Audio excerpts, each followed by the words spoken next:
Hi boys and girls, it's Mrs. Sommers. Our story tonight is Henry's Freedom Box. This is an amazing story. It actually is a Caldecott honor book, and it's a true story of the Underground Railroad, and it's written by Ellen Levine and Kadir Nelson.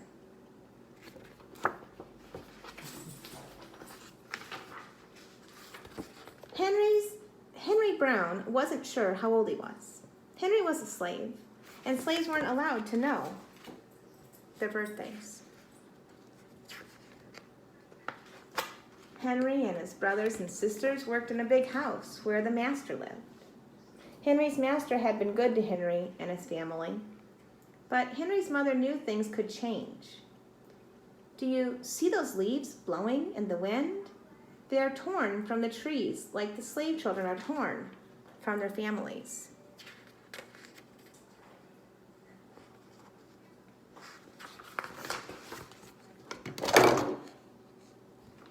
One morning, the master called for Henry and his mother. They climbed the wide staircase. The master lay in bed with only his head above the quilt. He was very ill.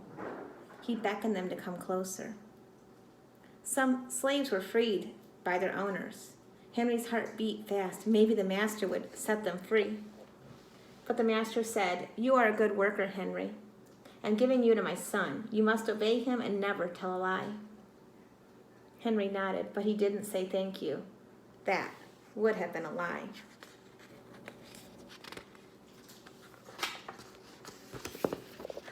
Later that day, Henry watched a bird soar high above the trees. Free bird, happy bird, Henry thought. Henry said goodbye to his family. He looked across the field. The leaves swirled in the wind. Remember his mom said some changes sometimes happen when the leaves are moving and changing colors? Henry worked in his new master's factory. He was good at his job. "Do not tear that tobacco leaf," the boss yelled at the new boy. He poked the boy with a stick. If you made a mistake, the boss would beat you.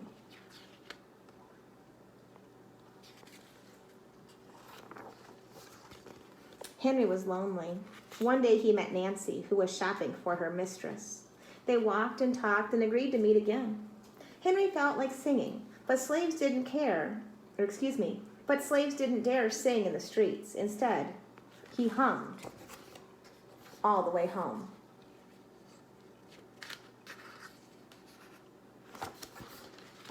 Months later, Henry asked Nancy to be his wife. When both their masters agreed, Henry and Nancy were married. Soon there was a little baby, then another, and another. Henry knew that they were very lucky. They lived together even though they had different masters. But Nancy was worried. Her master had lost a great deal of money. "I'm afraid he's going to sell our children," she said. Henry sat very still. Can you make an inference of what you talked about? How do you think Henry's feeling? That they might sell his children.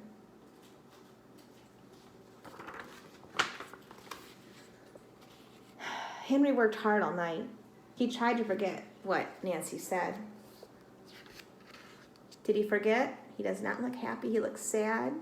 He looks upset. He looks worried. He looks nervous. Maybe even angry.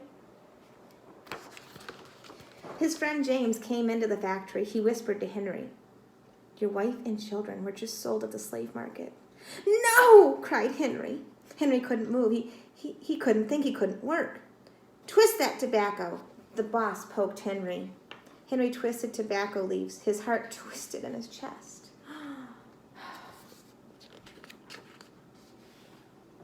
At lunchtime, Henry rushed to the center of town. A large group of slaves were tied together. The owner shouted at them. Henry looked for his family. "Father, father!" Henry watched. His children disappear down the road. Where was Nancy? He saw her the same moment she saw him. When he wiped away his tears, Nancy, too, was gone.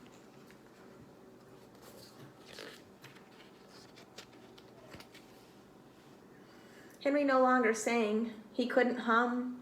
He went to work, and at night he ate supper and he went to bed. Henry tried to think of the happy times, but All he could see were the carts carrying away everyone he loved. Henry knew he would never see his family again.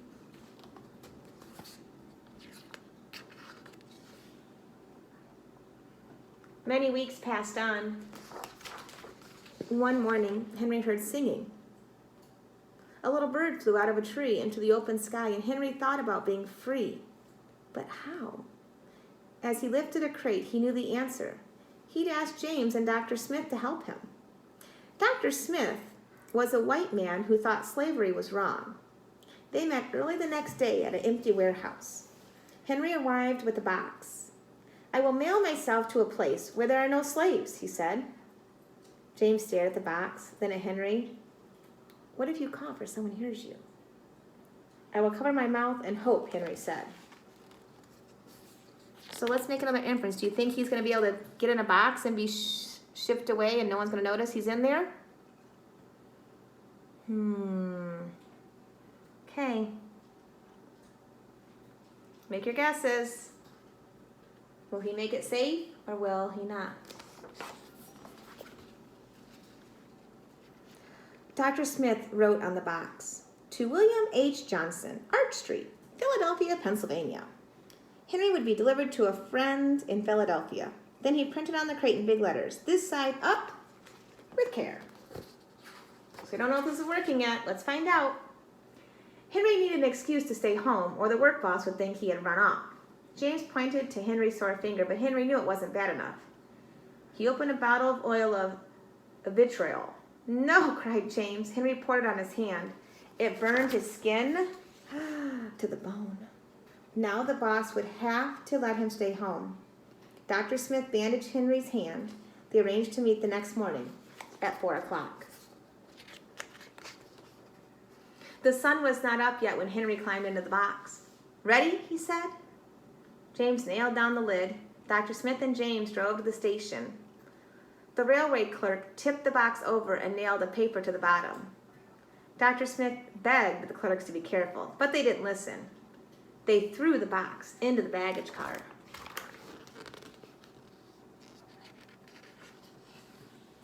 Hours passed. Henry was lifted up and thrown again, upside down. He heard waves splashing. This must be the steamboat headed for Washington, D.C. The ship rode smoothly, but Henry was still upside down, blood rushing to his head. His face got hot, his eyes ached, he thought his head would burst, but he was too afraid to move. Somebody might hear him. Oh, he looked so uncomfortable. "I'm tired of standing," someone said. "Why don't we move that box and sit on it?" said another. Henry held his breath. Could they be talking about his box? Henry was pushed. The box scraped the deck. Now he was on his right side, now on his left, and suddenly right side up. "What do you think is in here?" said the first man. "Mail, I guess," said the other. "I am mail," thought Henry. But not the kind they imagined. Henry was carried off by the steamboat and placed in a railroad car, this time head up. He fell asleep rattling to the song of the train wheels. And boys and girls, the dogs are going to bark. The mail lady's here. So I'm sorry. Well, maybe they're not going to bark today. All right. He awoke to loud knocking. "Henry, are you all right in there?" "All right," he answered. The cover was pried open. Henry stretched and stood up. 4 men smiled. Gizmo Gadget, it's okay.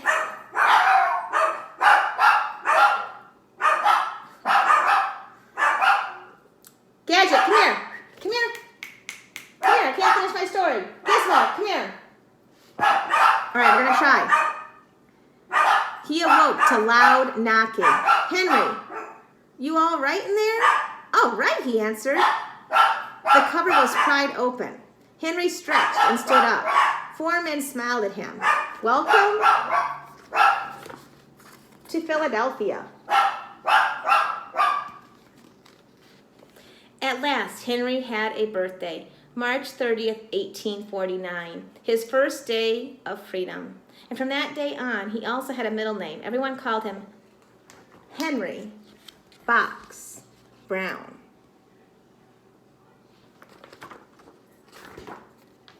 I hope you loved Henry's Freedom Box. I'm sorry about Gizmo and Gadget barking. Boys and girls, I'll have another story tomorrow, hopefully from Noah. And I'll have another Zoom meeting with you next week. Miss you all. Bye-bye.